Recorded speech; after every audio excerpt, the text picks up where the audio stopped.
Hey, this is Zulem Urbina, and tune into the relay for the latest news in boxing all around the world. Thank you for supporting myself and other female boxers. We truly appreciate it. Welcome to the motherfucking relay. We're covering today's top boxing news. Ow! Okay, we'll start with this. On the heels of her big victory over her arch nemesis, Savannah Marshall, Claressa Shields says, me and Katie Taylor would be the biggest fight in boxing, not just in women's boxing. As preposterous as this sounds, it's not the first time that Claressa Shields has played with this idea. Claressa Shields realizes that fights against British 154-pound champions Terry Harper or Natasha Jonas are more realistic, yet she hasn't entirely given up on the showdown she wants the most. If Katie could ever get any bigger, Shields told BoxingScene.com, I think that's the dream fight. Me and Katie at 147 pounds. By Katie, of course, Shields referred to the undisputed women's lightweight champion, Katie Taylor. I don't know how much credit the boxing community at large would give Claressa Shields for fighting someone that much smaller than she is. Remember that Claressa Shields debuted as a super middleweight. That would be tantamount to Canelo Alvarez calling out Vasyl Lomachenko. Playing with the idea of a fight with him would be received as ridiculous. Absolutely ridiculous. I mean, I know that in women's boxing, the fighters fluctuate in weight more, but that's a pretty big fucking fluctuation, let me tell you.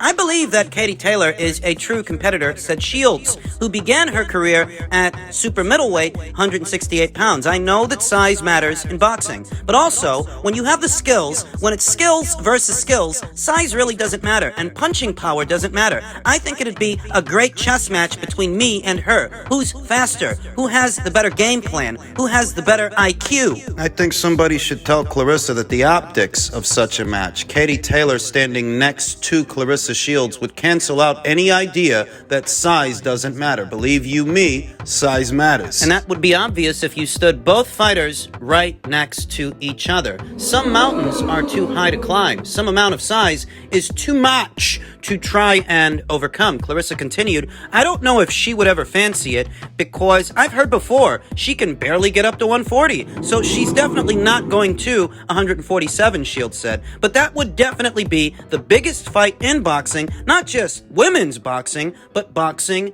period. One of the glaring differences in Claressa Shields' multi-weight campaign and Katie's is that Katie moved up in weight. She moved up to 140 pounds. Moved up, not down. Whereas Claressa, after having debuted as a super middleweight, she moved down to middleweight, subsequently junior middleweight, then back up to middleweight. I believe that this expressed sentiment, this desire, comes from two to three primarily. One being that Claressa Shields is a supreme competitor, and she's pretty much cleaned house, anywhere between 154 and 168 pounds. There ain't that many mega fights, if any, left for her at those weights. There really aren't a whole lot of other girls making waves at her around those weights. The only one that is, Cruz. Well, Claressa beat her already. She beat her in a pro debut. So she's looking south for action because there ain't that much left up there at middleweight. Talk about what's going on at junior middleweight. Terry Harper just won a belt there. Natasha Jonas has got 2, could soon be 3 belts at junior middleweight. They're not going to fight Claressa.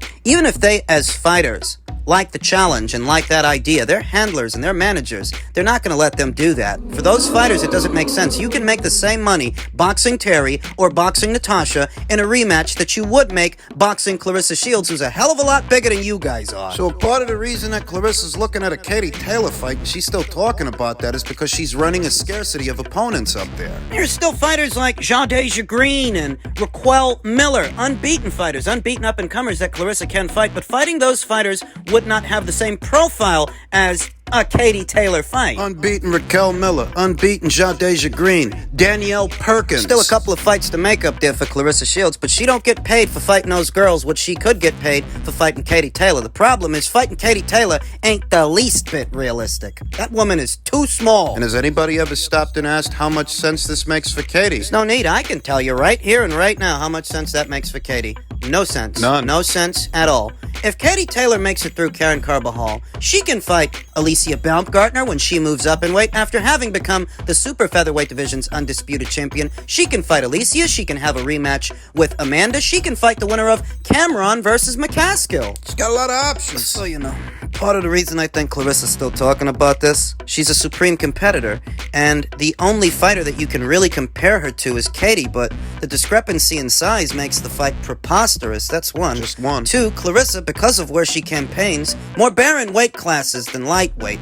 More barren divisions where there really ain't that many girls and the talent pool is kinda shallow. That's Clarissa's second problem. Her third problem, while there are a couple of girls still left up there that she can fight, she won't make the money fighting them that she could make with Katie. And what is Clarissa Shields' promotional situation? Here and now, is she still with Boxer? Who's gonna bankroll her next fight? Who's gonna pay for it? Because somebody has to. Boxer seems to have invested in Clarissa on the premise that they get the Savannah Marshall fight over the line, and they've done that. Clarissa won the fight, but moving forward, who's going to pay for her? A UK-based promoter and a UK network is going to pay for Clarissa Shields to fight another American in Jadeja Green, another American in Rockwell Miller or Danielle Perkins. Boxer's going to pay for this. If it were a Savannah Marshall rematch, I could see, but if it's some of these other fighters that are out there, it's hard to imagine that Boxer is going to foot the bill. So, that's a part of the reason why she's talking about Katie, because if you fight Katie, you know that Matchroom and DAZN would foot the bill, but Katie Taylor's got so many options right there at or around lightweight, it makes absolutely no sense to target Clarissa the Shields. situation as it is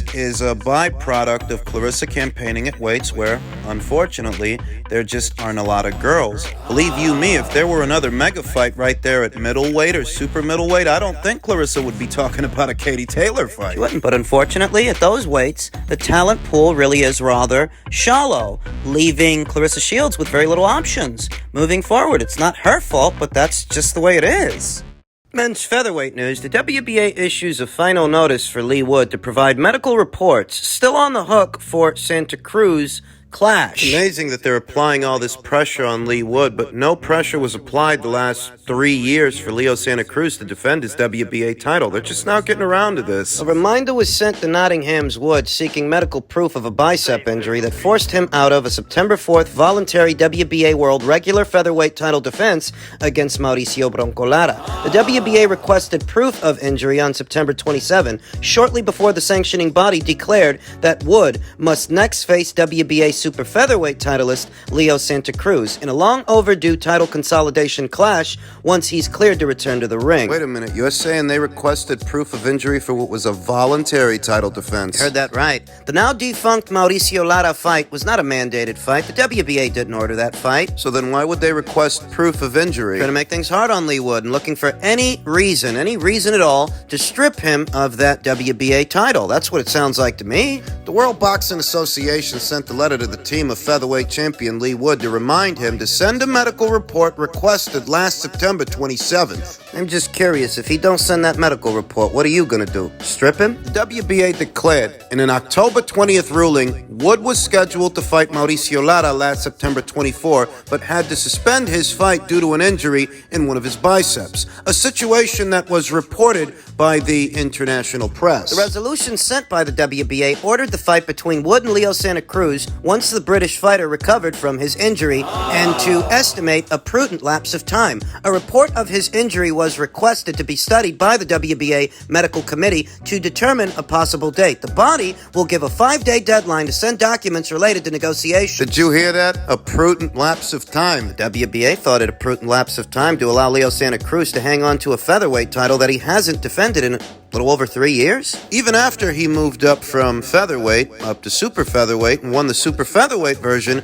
of the WBA title, they still let him hang on to the featherweight version of the title. They let him hang on to both simultaneously. You guys remember? Gervonta Davis, he vacated his WBA title at super featherweight. Leo moves up, fights Miguel Flores for it. Wins it, then subsequently loses it when Gervonta Davis moves back down and knocks him out. He gets knocked out by Gervonta Davis in October of 2020. Sits out all of 2021. Doesn't return to action until February of 2022. And the whole time, the WBA let him hang on to their title at featherweight. How prudent do you think that was? I've long speculated that the WBA seems to give PBC fighters fighters in particular preferential treatment, as they seem to prefer that PBC fighters be the ones in possession of their title. Santa Cruz assured the WBA of his commitment to go through with the fight during a conversation last December with the request of taking one stay busy fight, which they allowed him, before returning to featherweight, where he hasn't fought since February of 2019. The former four-division titleist outpointed Keenan Carbajal, above featherweight, in a junior lightweight fight on February 5th in Las Vegas, then waited out the other side of the bracket to determine his next opponent. Wood retained his secondary title with an off-the-canvas, come-from-behind 12th round knockout of unbeaten Michael Conlon in their instant classic on March 12th in Nottingham. Heard that right. Leo Santa Cruz has not actually boxed as a reigning defending featherweight champion by way of the WBA since February of 2019. There was a stretch where it appeared that the teams for Santa Cruz, PBC, and Wood, Matchroom Boxing, were waiting for the other to give up their version of the title. The belief was that both would go their separate ways before we saw a title consolidation clash. The WBA did their part to slow down that attempt, ordering the fight on April 6th. The 30-day negotiation period went nowhere. In fact, with the purse bid hearing stalled due to an appeal filed by Matchroom for Wood to receive closer to a 50-50 split rather than 75-25 in favor of Santa Cruz, the WBA ruled against the appeal, though while also rejecting a summertime request on behalf of Santa Cruz to face newly crowned WBC titleist Ray Vargas in a unification bout. So they rejected a request from the Santa Cruz people to unify titles with Ray Vargas. You know, that explains why they're not unifying and why Ray is moving up in weight for his next fight to take on O'Shaquie Foster For the newly vacated WBC title. the one Shakur Stevenson lost on the scales at super featherweight. A purse bid hearing was finally ordered for August 12th, only for the session to be suspended at the time when it was reported to the WBA that both sides reached an agreement. The fight was allegedly targeted for November 5th or 12th, only to later learn that two separate bouts were sought. Wood versus Lara on September 24 in Nottingham, and Santa Cruz versus Vargas on an undisclosed fall date. You know what it is? Lee Wood doesn't want to have to fight Leo Santa Cruz for a 75-25 split in favor of Leo. That's barely any money there for Lee Wood. That's what it is. When it comes to Leo Santa Cruz doesn't really want to box Lee Wood, but he doesn't have a choice because Lee Wood is his mandatory challenger. What Leo wanted was to unify titles with Ray Vargas. Seems to me that both teams are waiting each other out and waiting for someone to walk away. The WBA reluctantly offered its blessing with the ruling that the winners must next meet.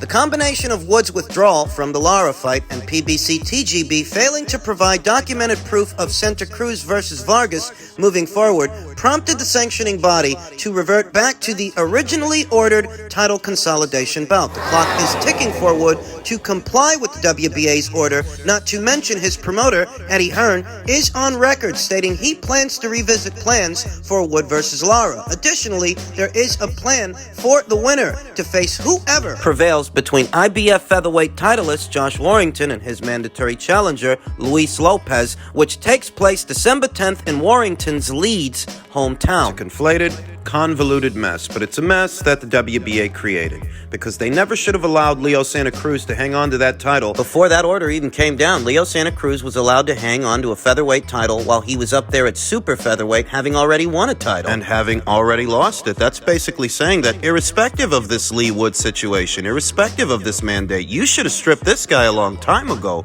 and you didn't, and you created this mess. It's hard to imagine that this fight actually happens fiscally. It makes no sense for Lee Wood, even if it is a title shot. But if Lee Wood walks away from this thing and this fight don't happen, you know what that means. Leo keeps the belt. Leo stays WBA champion, and the division don't need that.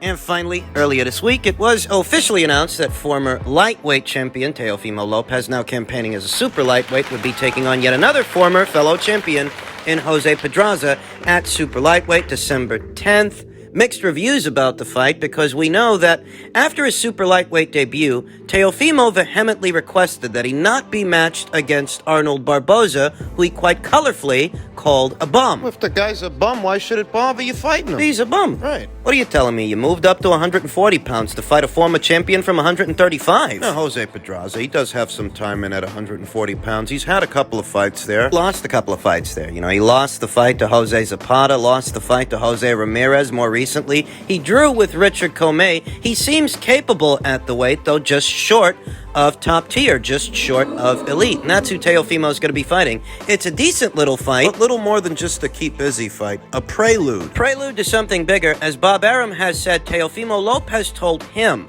that he is willing to go to the United Kingdom to fight Josh Taylor for his WBO super lightweight world title next year. If Lopez beats Jose Pedraza on December 10th and Taylor beats Catterrall in their rematch reportedly on February 4th. December 10th, ain't that when Terrence Crawford is supposed to be boxing David Evanesian on Black Prime? It's bad enough that Terrence is fighting on an obscure platform that most boxing fans aren't familiar with. Tack on that, there's going to be another card happening that same night on the biggest sports network in the country that comes at no additional charge to the consumer, no additional charge to the boxing fan. That really doesn't help Terrence's situation. It's going to hurt the buy rate, not dissimilar to what we just saw with Deontay Wilder's box office fight, his ring return. He fought the same night as Haney versus Kambosos too, and you saw what he brought in at the box office. Next to nothing. Those are Deontay Wilder's lowest reported numbers for a box office fight, somewhere in between 75